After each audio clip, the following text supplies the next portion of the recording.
우리 앞뒤 옆 사람과 이렇게 인사하겠습니다. 오늘도 은혜로 승리합시다. 오늘도 은혜로 승리합시다. 오늘은 사무엘하 11장 14절에서 27절 말씀을 통해서 충동적 인간이란 제목으로 하나님의 말씀을 전하겠습니다. 오늘 말씀의 이 내용은 우리가 잘 알고 있는 밧세바의 남편 우리아의 죽음에 관한 이야기입니다. 우리는 살아가면서 수많은 선택의 순간을 맞이합니다. 그 선택의 순간마다 우리는 하나님의 뜻을 구하기보다는 때로는 우리의 욕망을 따라가기 쉽죠. 오늘 본문에 등장하는 이 다윗 역시 자신의 욕망을 따라 이 치명적인 선택을 하게 됩니다. 하나님의 마음에 합한 사람이라고 불렸던 이 다윗이 어떻게 이런 끔찍한 죄를 저지르게 되었는지, 그리고 그의 선택이 어떠한 결과를 가져오는지 함께 살펴보면서 이를 통해 우리의 삶 속에서 마주하는 이 선택의 순간들을 어떻게 지혜롭게 살아가야 될지를 함께 묵상하며 하나님의 말씀을 배우는 시간 되기를 소망합니다. 우리 본문 14절에서 17절 말씀을 우리 함께 읽겠습니다. 시작. 아침이 되매 다윗이 편지를 써서 우리아의 손에 들려 요압에게 보내니 그 편지에 써서 이르기를 너희가 우리아를 맹렬한 싸움에 앞세워 두고 너희는 뒤로 물러가서 그로 맞아 죽게 하라 하였더니 요압이 그 성을 살펴 용사들이 있는 것을 아는 그곳에 우리아를 두니 그 성 사람들이 나와서 요압과 더불어 싸울 때 다윗의 부하 중 몇 사람이 엎드러지고 햇사람 우리아도 죽으니라. 아멘. 다윗은 이전에 우리아를 밧세바와 동침하게 하여서 밧세바가 자신의 아기를 임신했다는 사실을 감추려고 했었습니다. 그러나 그 계획이 이제 무산되자 이제는 자신의 충신인 우리아를 어떻게 죽일 것인가 계획합니다. 다윗은 자신이 원하는 것이 무엇이며 그 원하는 것을 얻으려면 무엇을 해야 하는지 고민하기 시작합니다. 밤을 지새웠고 드디어 이제 아침이 되었어요. 마침내 다윗은 마음을 청하고 이제 편지를 씁니다. 그렇게 다윗의 간음죄가 살인죄로 발전하게 되었어요. 자기 죽음을 명령하는 이 편지를 스스로 들고 가야 했던 우리아. 물론 그 당시 우리아는 알지 못했지만 이 이야기를 지켜보고 있는 우리에게는 이것이 우리아의 억울함을 더 크게 만들고 다윗의 죄악을 더욱더 가중시키는 지점이 아닐 수 없습니다.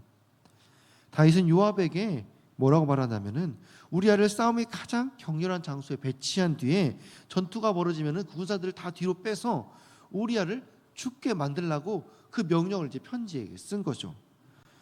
그런데 더욱 놀라운 것은 이 편지를 읽고 있는 요압의 반응입니다. 어떤 의문도 제기하지 않고 그대로 순종하는 거죠.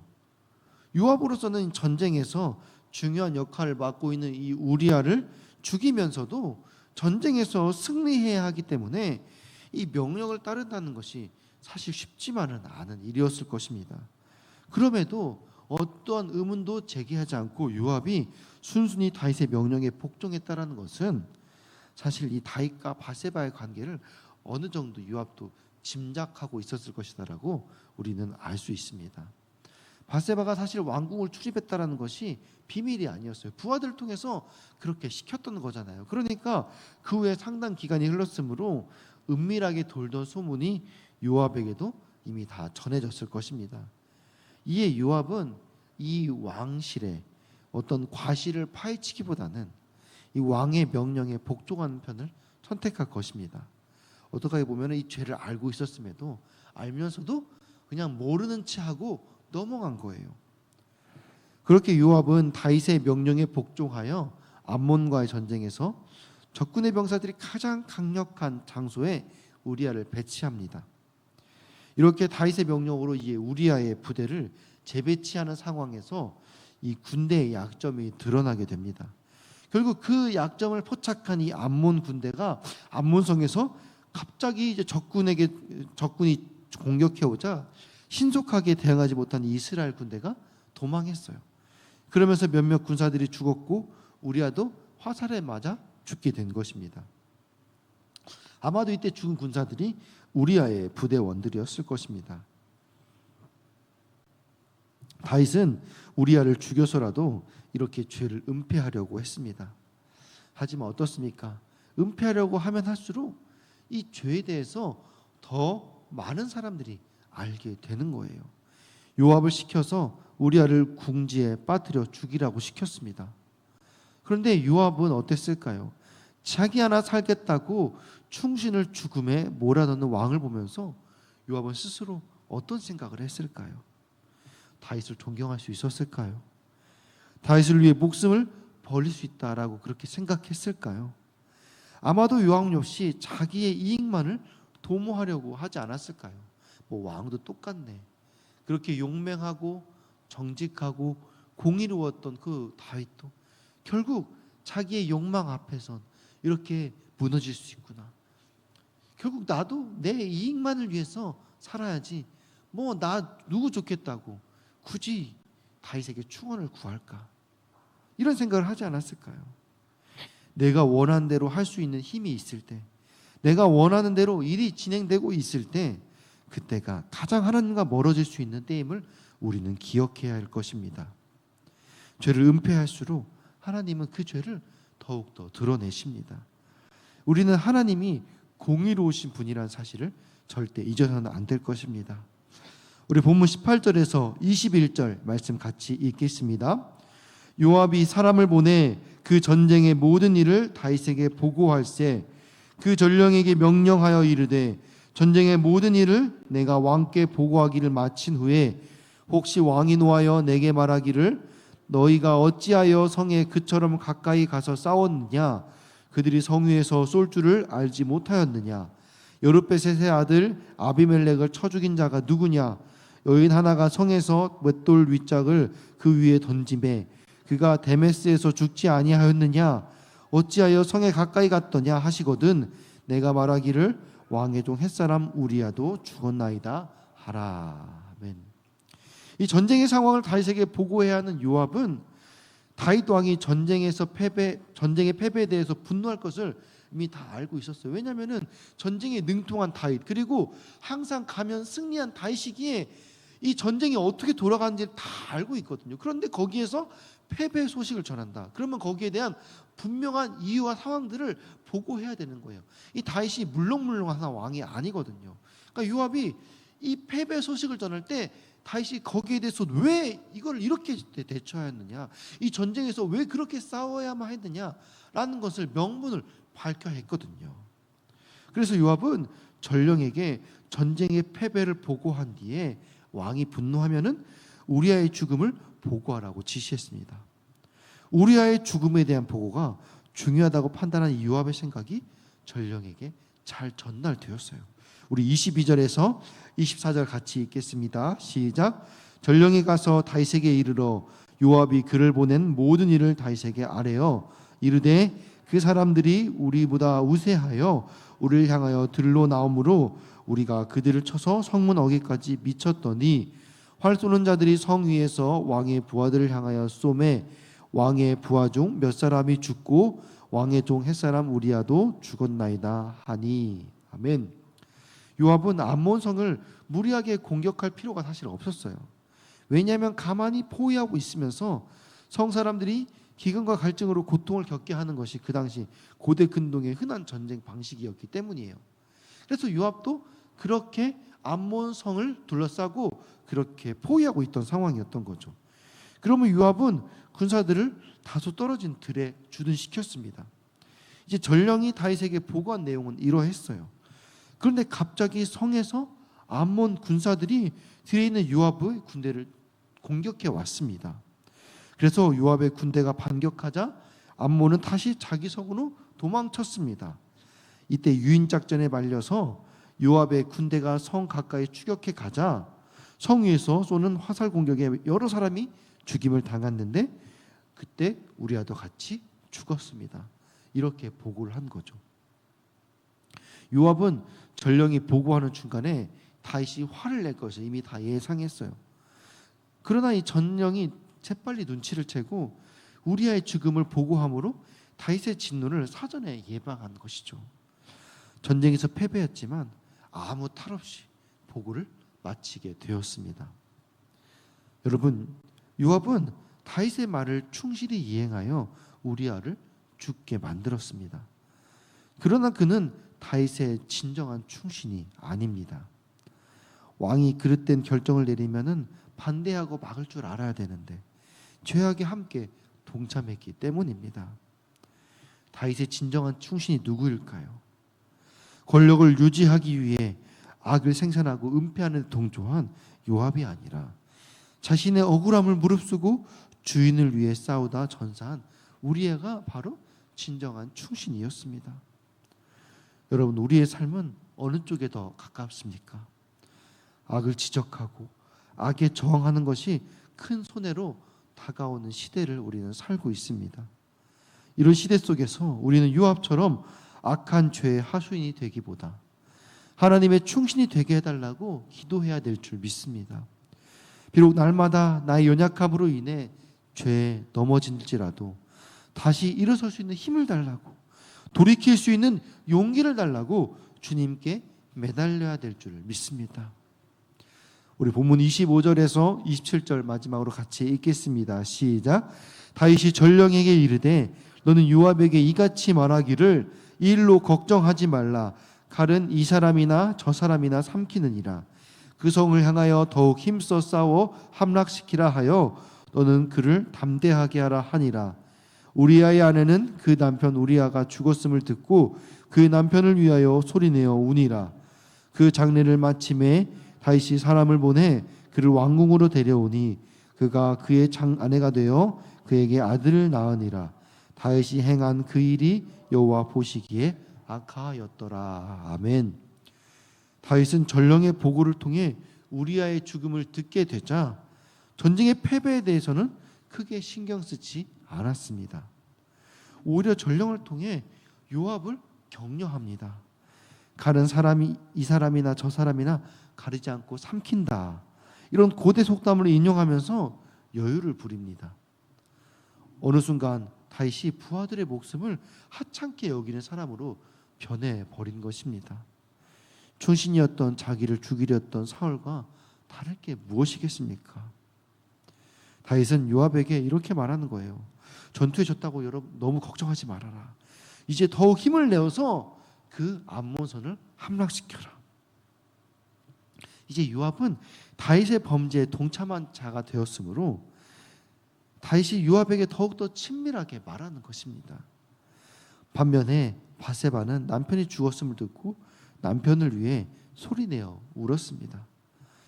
이스라엘 전통적인 장례 절타 속에는 이 통곡이라는 시간이, 통곡이라는 문화가 포함되어 있습니다. 그렇기 때문에 이 통곡했다는 사실이 밧세바의 슬픔이 매우 컸다라는 것을 사실 보여주는 것은 아닙니다. 이스라엘의 애도 기간은 일반적으로 이제 7일인데요. 죽은 자의 사회적 신분에 따라 애도 기간이 달라지기도 합니다. 우리아는 어떤 사람입니까? 다윗이 도망 다닐 때부터 동고동락하면서 나를 함께 세운 개국 공신입니다. 그리고 밧세바의 아버지, 할아버지 또한 다윗과 아주 각별한 사이였어요. 그렇다고 하면은 이 우리아의 장례를 성대하게 치를 법도 한데 애도 기간에 대한 특별한 언급이 성경에 없는 것으로 보아 아마도 장례는 일반적으로 그렇게 7일 정도 진행되었을 것입니다. 그만큼 조용히 넘어가려고 하는 다윗의 의도가 담겨 있었을 것입니다. 다윗은 그렇게 애도 기간 7일이 끝나자 바로 밧세바를 왕궁으로 데리고 와서 아내로 삼았습니다. 왜냐하면 자신의 죄를 덮기 위해서는 시간을 지체하면 안 되기 때문입니다. 이런 다윗의 행동을 보면서 아마도 내막을 모르는 사람들은 이 죽은 부하의 아내를 자신의 부인으로 삼아서 돌보아 주는 것이라고 착각했을 수도 있습니다. 그렇게 다윗은 마침내 자신의 계획대로 명예를 실추당하지 않고 밧세바를 자신의 아내로 맞이하면서 공식적으로 아들을 얻는데 성공하였습니다. 모든 것이 다윗의 뜻대로 돌아가는 것 같았어요. 아마도 다윗은 자신의 행동이 얼마나 큰 죄인지 모르는 듯 세상 사람 아무도 일의 내막을 모르고 있다라고 확신하면서 당당하게 행동했을 거예요. 그런데 오늘 본문 27절 마지막에는 하나님은 다윗의 이 모든 행동을 지켜보고 계셨음을 우리에게 알려줍니다. 바로 이 다윗의 행한 일이 여호와 보시기에 악했다라고 말하는 것입니다. 다윗은 밧세바를 간음했을 뿐 아니라 우리아를 살해한 죄까지 저질렀습니다. 그리고 다윗이 지은 이 죄의 절정은 밧세바와 떳떳하게 결혼한 것입니다. 다윗은 우리아가 죽었으니 자신의 죄 은폐 계획이 아주 성공적이었다라고 생각했을 거예요. 본문 25절 중반절을 보면은 우리나라 해석에서는 이 일로 걱정하지 말라라고 그렇게 번역되어 있어요. 그런데 히브리 원문에는 알게라 브레네카라는 표현이 사용되었어요. 그러니까 직역하면은 이 일이 악하게 보이지 않게 하라, 이런 뜻이에요. 그러니까 다윗은 요압에게 뭐라고 말하냐? 이 일을 악하게 보지 마라 라고 말을 했어요. 그런데 27절 결론을 보면 어떻습니까? 하나님은 그 일을 악하다라고 하셨어요. 우리가 알고도 죄를 짓는 것을 하나님은 다 알고 계십니다. 하나님은 우리의 마음을 감찰하는 분이시기 때문이에요.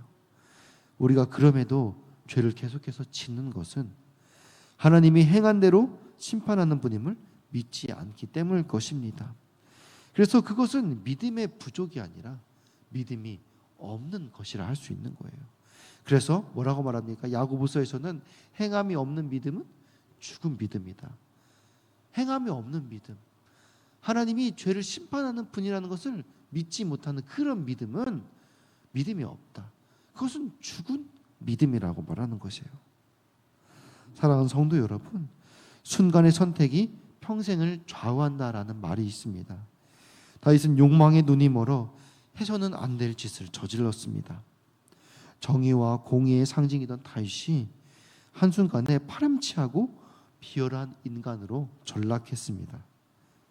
욕망에 사로잡힌 다윗에게는 우리아에 대한 애도 따윈 안중에도 없었습니다. 그렇게 따뜻했던 다윗이 피도 눈물도 없는 냉혈한으로 변해버린 것입니다. 그런데 더욱 안타까운 것은 그 옆에 있는 부하 요압마저도 마찬가지였던 거예요. 그에게는 다윗을 위한 충원보다는 불의한 권력에 대한 맹목적인 복종만 있을 뿐이었습니다. 그는 다윗도 하나님의 뜻도 관심이 없었어요. 그저 상관이 시키는 일만 완벽하게 처리하면 되는 거예요. 그저 권력에 사로잡혀서 결국 하나님 없는 맹목적으로 따를 때는 스스로 악마 같은 존재가 될 수 있다는 사실을 우리는 기억해야 될 것입니다. 최근 한국 사회는 충동 조절 장애를 겪고 있습니다. 충동 구매, 충동 이혼, 충동 살인, 충동 자살. 이 충동의 원인은 모두 다 개인의 욕망에서 비롯된 것입니다. 지금 당장의 이익을 위해, 지금 당장의 욕망을 충족하기 위해서 내일을 팔아 오늘을 살아가는 것이 바로 이 충동적 삶의 본질입니다. 충동적 인간에 대한 이 현실을 보고 하나님 뭐라고 말하십니까? 그것은 악하다. 다윗은 그 일을 악하다고 말하지 마라. 그 일을 악하게 볼 게 아니다 라고 요압을 격려하고 달랬지만 하나님은 악하다라고 말하셨어요. 오늘 본문의 다윗을 통해 순간의 욕망이 얼마나 무서운 결과를 가져올 수 있는지 우리는 깨달았습니다. 우리도 매 순간 하나님 앞에서 우리의 선택과 행동을 돌아보면서 욕망을 다스리는 삶을 통하여서 주님 안에서 매일 승리하는 그런 거룩한 성도님들이 다 될 수 있기를 주님의 이름으로 축원합니다. 아멘. 우리가 이 시간 들은 말씀 기억하며 함께 기도하기 원합니다. 이 시간 같이 기도하실 때 욕망을 다스리고 하나님을 경외하는 삶을 살게 하여 주시옵소서. 세상의 권력보다 하나님의 공의를 먼저 구하는 지혜로운 삶을 살아가게 하여 주시옵소서. 또 이 시간 기도하실 때에는 둔촌동 성전부지 그린벨트를 하나님의 때 하나님의 방법으로 열어 주시옵소서. 올림픽파크 보련 아파트 12,032세대 4만 명의 영혼을 구원하는 일에 우리 교회를 사용하여 주시옵소서. 올 한 해도 주님께서 주시는 풍성한 은혜로 비상하는 우리 교회가 되게 하여 주옵소서. 몸과 마음으로 고통받는 성도님들을 치유하여 주시고 돌보는 가족들을 위로하여 주옵소서. 끝까지 믿음 잃지 않도록 붙잡아 주시옵소서. 우리 각자의 기도 제목을 위하여서 사랑하는 주님 이름 세 번 부르고 같이 기도하겠습니다. 주여